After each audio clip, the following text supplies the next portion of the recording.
إلى من جعل العراقيين الذين ذهبوا لتشجيع المنتخب العراقي وجعلوهم في الشوارع.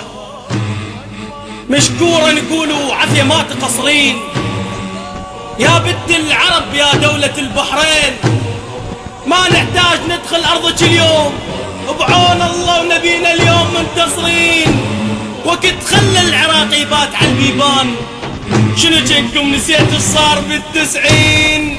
مشينا واللي علمنا نظلم وتفوز، وش تظن يخسر اللي يمشي على نهج حسين؟ تهدوا وعلى الاصابع انتم تتعدون، جهال البصره تحتلكم ترى البحرين، جهال البصره تحتلكم ترى البحرين، جهال البصره تحتلكم ترى البحرين.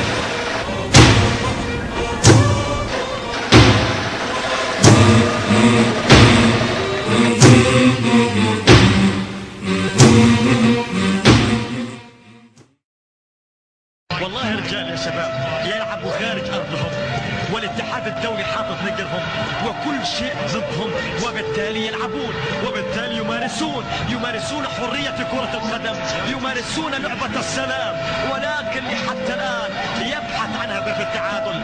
المنتخب العراقي الذي فرحنا به في بطولة كأس آسيا سنشعل من نيران المدن شموعا لكم. هنا ستشاهدون النجوم، هناك أيضا ستشاهدون النجوم من وطن توقظه الطائرات، من شموس تعانقه دجلة والفرات. سنفرح هذه المرة، سنبتسم رغم التأخر، فإن إحساسي يقول بأن التعادل قادم والتقدم قادم. فعلا التقدم سيكون قادم في أي لحظة من اللحظات، ولكن علينا الصبر في قادم الدقائق، لأن المنتخب العراقي هو صاحب روح قتالية عالية جدا وجدا وجدا فعلا. فإن لم أكن أشجع العراق في هذه المباراة فمن سأشجع؟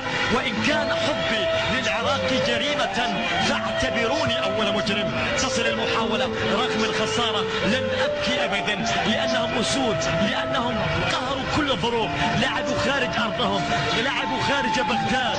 وأنا قلتها في شوط المباراة الثاني يا رجال بغداد عذرا ليس يسترني إن قلت فيكم قصيدا مطرف الشجني. إرمتوب خلاص، المنتخب العراقي تغلب على كل الظروف، قهر كل الظروف، وبالرغم من ذلك فإنه قدم المستحيل، قدم المأمول.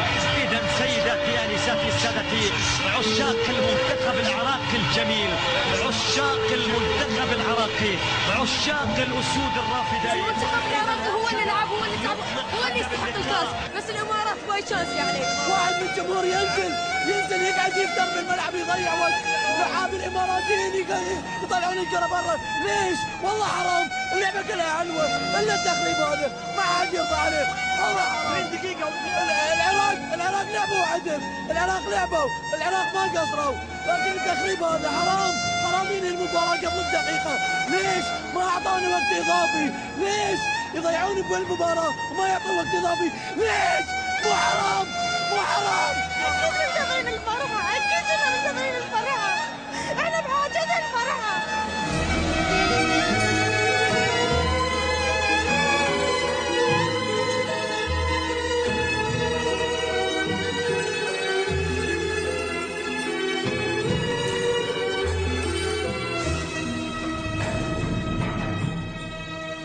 أسألك في ذمتك، نزلوا جمهور صوت زمن ما نزلوا؟ جمهور نزلوا الساحة وما نزلوا، والإضافي دقيقة 29 نهي، والإضافي وش